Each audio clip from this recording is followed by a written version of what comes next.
Paz e bem, meus irmãos e minhas irmãs. Estamos no sábado, dia 8 de fevereiro.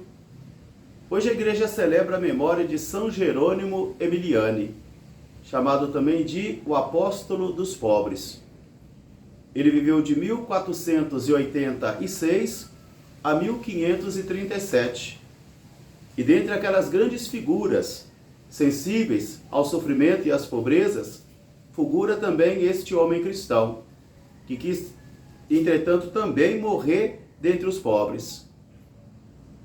Hoje, o nosso evangelho é retirado do livro de Marcos, capítulo 6, versículos de 30 a 34. Naquele tempo, os discípulos retornaram e se reuniram com Jesus e contaram tudo o que haviam feito e ensinado. Jesus então lhes disse: Vinde comigo para um lugar deserto. Vinde descansar um pouco.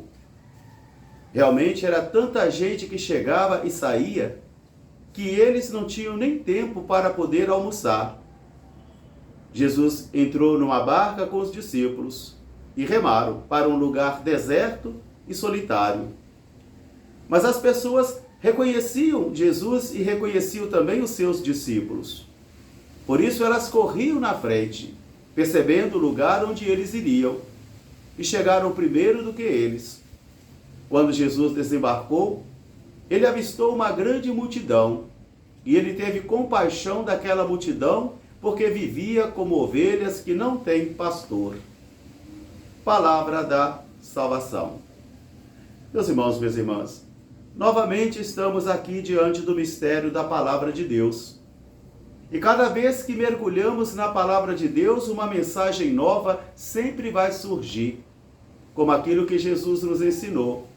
O homem sábio sabe tirar coisas novas das coisas antigas.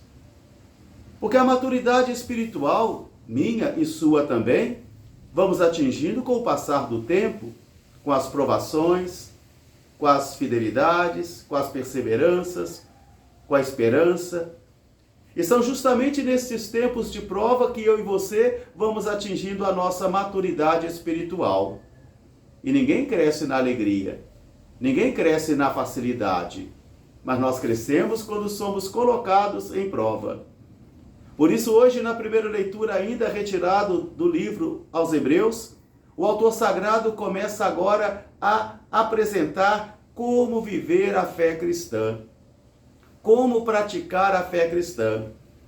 Porque a fé cristã não é somente guardar uma doutrina, não é somente vivermos como monges, como puritanos, como acusadores da sociedade, mas a fé cristã é uma praxis, é um modo de viver, é um modo de se relacionar, é um modo de casar, é um modo de namorar, é um modo de se comportar no trabalho, é um modo de se comportar 24 horas por dia, porque nós não somos cristãos somente quando colocamos uma roupa de domingo e vamos à igreja. Não, a nossa fé não é uma casaca que a gente coloca um dia para a semana e depois tira e vamos vivendo de modo todo desgovernado. Não, é uma praxis cristã. Por isso o apóstolo vai dizer: tenham cuidado com a santidade da vida conjugal, do vosso matrimônio, sede hospitaleiros, sede bondosos, sede honestos, sede também afáveis. Principalmente busquem viver a caridade, o amor cristão e perseverai na unidade. Orai também pelos vossos pastores, porque a eles serão pedido contas maiores do que a vós. E também ofereçam tudo em Cristo, por Cristo e com Cristo, porque Jesus é o mesmo ontem, hoje e amanhã. Por isso cabe a mim e a você dar vida, dar carne a toda a palavra que nós vamos recebendo dia após dia. Assim, o Verbo se fará carne e habitará também entre nós, pelas praxes cristãs que nós vamos vivenciando a cada dia. Não tem nenhum valor os símbolos religiosos, não tem nenhum valor os ritos, se a nossa praxis de vida está totalmente contrária. Mesmo que eu e você tenhamos essa consciência que carregamos uma incoerência e uma dosagem de hipocrisia. Porque converter-se é justamente diminuir esse divórcio que há entre a fé que professamos e a vida que levamos. E eu e você estamos nesse processo de purificação. E só o Senhor tem esse poder de nos purificar e de terminar em nós a obra que um dia Ele iniciou. Jesus, então, hoje está se reunindo novamente com os discípulos que voltam do envio, daqueles mesmos discípulos que foram enviados com poder e autoridade de Jesus. Agora eles estão voltando alegres, felizes e contam tudo de bom que eles tinham feito e ensinado, mas estavam cansados. Jesus nos ensina hoje a duas dimensões da vida espiritual: a vida pastoral, quando nós exercitamos a prática apostólica, a prática pastoral, mas também os momentos onde nós paramos para estar com Jesus, descansar com Jesus. Por isso ele vai dizer: vinde comigo para um lugar solitário. Permanecer nos lugares solitários com Jesus é a condição sem a qual eu e você não sobreviveremos à nossa vida espiritual. E é um grande suicídio parar de orar, é um grande suicídio parar de ler a palavra de Deus, é um grande suicídio parar de frequentar as nossas assembleias cristãs, é um grande suicídio, porque nós vamos morrendo lentamente, asfixiado. Porque todo amor exige fidelidade e todo amor exige sacrifício. Tanto o amor conjugal, quanto o amor também do missionário, do pastor, do religioso.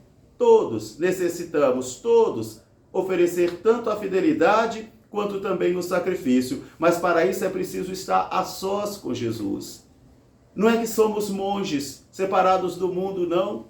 Somos enviados para sermos fermento e luz, mas para isso antes é preciso estar com Jesus, ouvir Jesus constantemente, estar apresentando as dificuldades para Jesus, celebrando os louvores também com Jesus, estar a sós com Ele. Porque diz o nosso texto, eram tantas pessoas que saíam e chegavam que eles não tinham nem tempo para comer. E é verdade. 24 horas por dia nós temos serviços. 24 horas por dia tem gente necessitando do nosso trabalho, da nossa palavra, da nossa presença. 24 horas por dia. Mas nós somos humanos. Não somos máquinas. Não somos estátuas. Somos homens e mulheres. E também necessitamos descansar. Estar sós com Jesus, em oração com Jesus, sentindo o palpitar do seu coração, reaprendendo dele como praticar a fé cristã. Jesus então e os discípulos entram numa barca, vão para um lugar solitário, distante, mas as pessoas reconhecem Jesus. As pessoas reconhecem que é Jesus que está passando naquela barca, juntamente com os seus apóstolos, e elas correm na frente. Elas vão aonde Jesus vai. E quando chegam, encontram Jesus. Jesus, ao desembarcar, viu uma grande multidão, adeus descanso. Viu uma grande multidão, adeus sossego. Viu uma grande multidão, adeus oração. Mas Jesus não ficou irritado. Jesus não ficou bravo. Jesus não ficou nervoso. Jesus não ficou áspero. Mas Jesus olhou com o seu olhar para aquelas pessoas, com um olhar de misericórdia. Olhar de misericórdia faz a ira desaparecer. Olhar de misericórdia diminui a impaciência. Olhar de misericórdia tira de mim e de você também a palavra áspera que iria sair de nossos lábios. Por isso, meus irmãos e minhas irmãs, aprendamos com Jesus hoje a olhar com misericórdia. O olhar misericordioso de Jesus deve ser o meu olhar e deve ser o seu olhar, mas para isso nós temos que viver também a sós com Ele. A sós com Ele, sozinhos com Ele, para aprender dEle, ouvir dEle as palavras que inspiram a nossa vida. Um grande fraterno abraço para todos, paz e bem. Até amanhã, se Deus quiser. São Jerônimo Emiliani, rogai por nós, paz e bem.